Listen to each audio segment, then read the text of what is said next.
இந்த உலகத்துல மனித ரூபத்துல ஒரு சில மிருகங்கள் வாழ்ந்துட்டு இருக்கு. அந்த மிருகங்கள் கிட்ட ஒரு சில பெண்கள் போய் மாட்டிடுறாங்க. காலையில நியூஸ்ல பார்த்தேன். திருப்பூர்ல ஒரு பொண்ண கல்யாணம் பண்ணி குடுத்துருக்காங்க.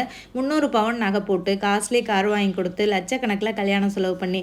ஆனா கல்யாணம் ஆன 78 நாள்லயே அந்த பொண்ணு பாய்சன் குடிச்சு சூசைட் பண்ணி இறந்துட்டாங்க. சூசைட் பண்றதுக்கு முன்னாடி அந்த பொண்ணு அனுபவிச்ச எல்லா கொடுமைகளையும் வாய்ஸ் ரெக்கார்ட் பண்ணி அவங்க அப்பாவுக்கு WhatsAppல அனுப்பியிருக்காங்க. அந்த வாய்ஸ் ரெக்கார்டர கேட்கும்போதே தெரியுது அந்த பொண்ணு எவ்வளோ நல்ல பொண்ணுன்னு. அந்த பொண்ணு எவ்வளோ கொடுமைய அந்த வீட்ல அனுபவிச்சிருக்கு. இதுக்கு எல்லாத்துக்குமே காரணம் யார் தெரியுமா? பேரண்ட்ஸுகள் தாங்க. மாப்பிள்ளையோட கேரக்டர் எப்படி, அவங்க குடும்பம் எப்படின்னு விசாரிக்கிறது கிடையாது. மாப்பிள்ளை குடும்பம் நல்லா வசதியாக இருக்காங்களா, 4 பேர்கிட்ட சொல்லும்போது என் பொண்ணை வசதியான குடும்பத்தில் கட்டி கொடுத்துருக்கேன்னு ஒரு பெருமைக்காகவும் ஒரு கௌரவத்துக்காகவும் கட்டி கொடுத்துட்றாங்க.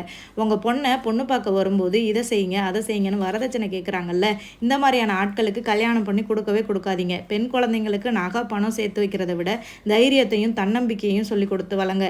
எந்த சூழ்நிலையிலையும் தற்கொலை பண்ணுற முடிவுக்கு போகாதுன்னு சொல்லி கொடுத்து வளங்க. கல்யாணம் பண்ணி கொடுக்கும்போது ஒவ்வொரு பேரண்ட்ஸும் உங்கள் பொண்ணுங்க கிட்ட சொல்லுங்கள், உன் வாழ்க்கையில் என்ன நடந்தாலும் நாங்கள் உனக்காக இருக்கோம். உன் மாமியார் வீட்டில் என்ன நடந்தாலும் நீ தான் பொறுத்து போகணும்னு சொல்லாதீங்க. உன்னால் அங்கே இருக்க முடியலையா, ரொம்ப கஷ்டப்படுத்துகிறாங்களா, இங்கே நம்ம வீட்டுக்கு வான்னு தைரியம் கொடுங்க. சில பேரண்ட்ஸுகள் என்ன நினைக்கிறீங்கன்னா, கல்யாணம் ஆன பொண்ணை நம்ம வீட்டில் வச்சுருந்தோன்னா 4 பேர் என்ன நினைப்பாங்க அப்படின்னு நினச்சிக்கிட்டு அந்த பொண்ணை அங்கேயே இருக்க சொல்கிறீங்க. இங்கேயும் வர முடியாமல் அங்கேயும் வாழ முடியாமல் இந்த பெண்கள் தற்கொலை பண்ணிக்கிறாங்க.